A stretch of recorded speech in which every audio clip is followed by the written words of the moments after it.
L'équipe du Centre national des transfusions sanguines de Côte d'Ivoire, CNTSI, était à la mairie de Divo le samedi 15 février 2025. Objectif: collecter plus de 1500 poches de sang, ce liquide précieux pour sauver des vies. Lui, c'est Ahmed Samba Kone. Il est à son 101e don de sang. Motivé par le sens de la solidarité, il s'engage à réduire au maximum la pénurie en produits sanguins, et ce en donnant son sang. Sauver des vies. Chaque jour que l'on entend des accidents, des problèmes de sang,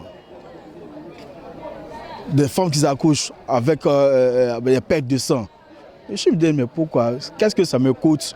Aller 10 minutes, 15 minutes, 405 millilitres pour porter une vie, pour sauver une vie. Si ça ne va pas donner un plus, ça ne me réveille pas. Donc c'est l'une des motivations qui m'a fait plutôt le plus vraiment apporter, sauver une vie. Parce que la vie, elle est irremplaçable. Une fois une vie perdue, c'est toute une humanité qui perd. Pour Wamblignon Célestin, préfet de la région du Lodi-Bois, le sang en tant que moteur de la vie. Le sang est le moteur de la vie.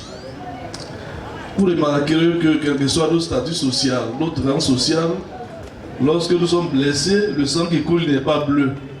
Il n'est pas vert parce qu'on est préfet de région. Il n'est pas jaune parce qu'on est président de la République. Il est tout simplement rouge. Et mieux, lorsqu'il est transfusé, la personne qui reçoit ce sang-là non plus n'a pas besoin de déclarer son rang social.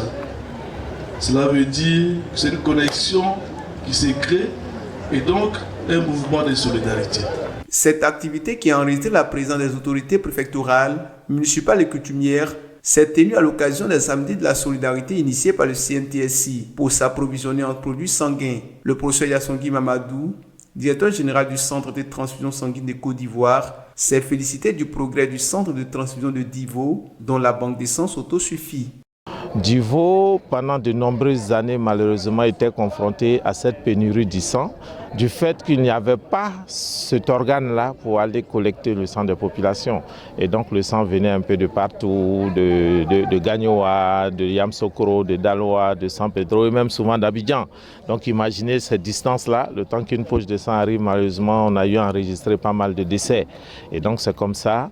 Le président du conseil régional s'est fait fort de faire en sorte qu'il y ait une structure habilitée à pouvoir prélever le sang pour pouvoir sauver des vies.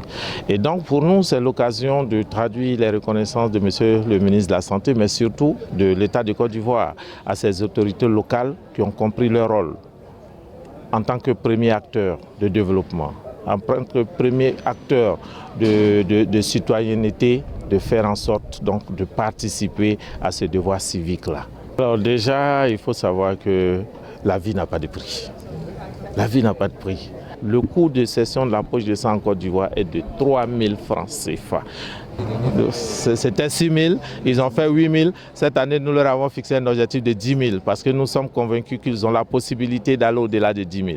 Okay? Et là déjà les premiers chiffres sont assez promoteurs, je tiens à vous rassurer, ils font un travail formidable. Après vous avez vu pour cette journée, ce sera plus de 1500 poches, voire 2000 poches qui sont collectées. Déjà on aura fait plus du 6e de l'objectif en une seule journée pour vous dire que Divo, il y a du potentiel dans cette région-là. Cette 13e édition a récompensé plusieurs donneurs de sang et certains établissements de la ville de Divo.